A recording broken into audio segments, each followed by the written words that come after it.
प्राचीन काल में राजा अपनी इतनी सारी रानियों को कैसे संतुष्ट रखते थे।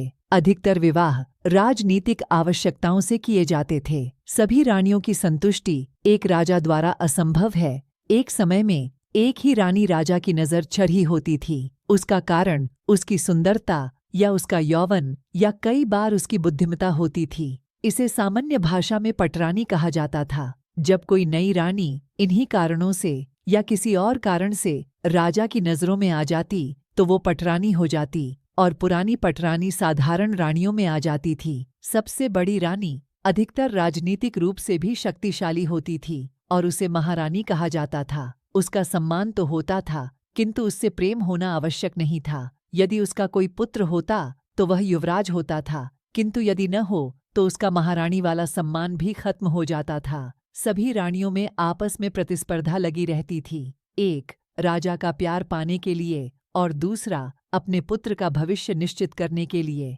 उनकी मानसिकता इस तरह बनाई जाती थी कि वे इन्हीं सब चीज़ों में और नायाब रत्नों में उलझी रहे और संतुष्टि की तरफ उनका ध्यान न जाए। वे इसी में खुश हो जाती कि राजा उन्हें कभी कभी अपनी संतुष्टि के लिए उपयोग में ले आए। पटरानी इस बात पर इतराती कि राजा अधिकतर उसके साथ अपनी संतुष्टि करता है, भले ही उसे खुद संतुष्टि न मिले। उम्र का अंतर, शराब, जीवनचर्या। वो महारानी को इस बात पर तान देती रहती थी कि राजा उसकी मुट्ठी में है और ये चेतावनी भी कि राजा से वो अपने पुत्र को युवराज बनवाकर रहेगी। उसे भी अपनी संतुष्टि से ज्यादा ये सब महत्वपूर्ण लगता। बाकी रानियों के पास ये सब भी नहीं था और संतुष्टि का भ्रम तक नहीं था। यहाँ तक कि वे राजा के लिए संतुष्टि का साधन तक नहीं थी। जब राजा नई रानी लाता तो इसका हाल भी बाकी रानियों जैसा हो जाता। संतुष्टि के लिए रानियों का आपस में दासियों के साथ या उनकी सुरक्षा में रखे हिजड़ों के साथ